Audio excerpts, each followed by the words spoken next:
Well, my next guest argues that President Obama could put the Benghazi debate to rest once and for all by doing one long overdue thing, he says, releasing the Benghazi intelligence briefings.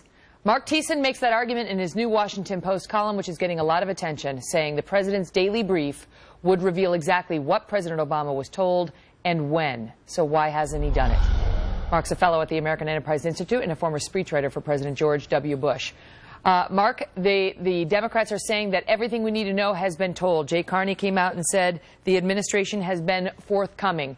And yet you argue there is one thing they have not produced that your former boss, George W. Bush, did produce, and that there's precedent for releasing this to the public. Tell us. Absolutely. Look, President Obama says that he was only repeating what the intelligence community told him when he said that there was an Internet-inspired protest that went awry and led to the Benghazi attack.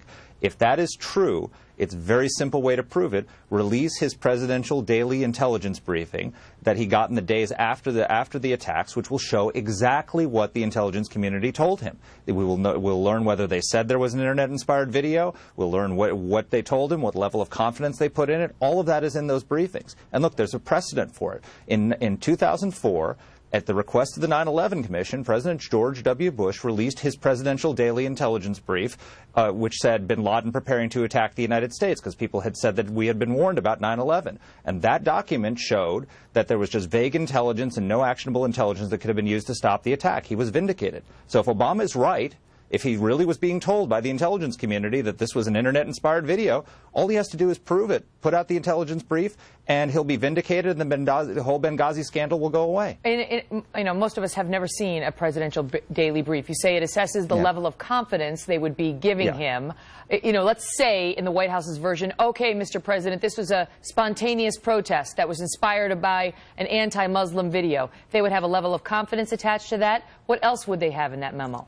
Well, what they do, the intelligence community, when it makes a judgment for the president, it does two things. First, as you say, it adds a level of confidence, low, medium, or high, that's attached to that judgment. And then also, they include dissenting views. So, for example, we know that the station chief, the CIA station chief on the ground, dissented from the judgment that there was a protest. We know from General Lovell. And we just heard Catherine Herridge report that there's a 7-page document, including Ben Rhodes, the guy who sent out, remember, this is all about a video, it's all about a video, not a failure of policy. He too was there. I mean, so if he knew, how did President Obama not know?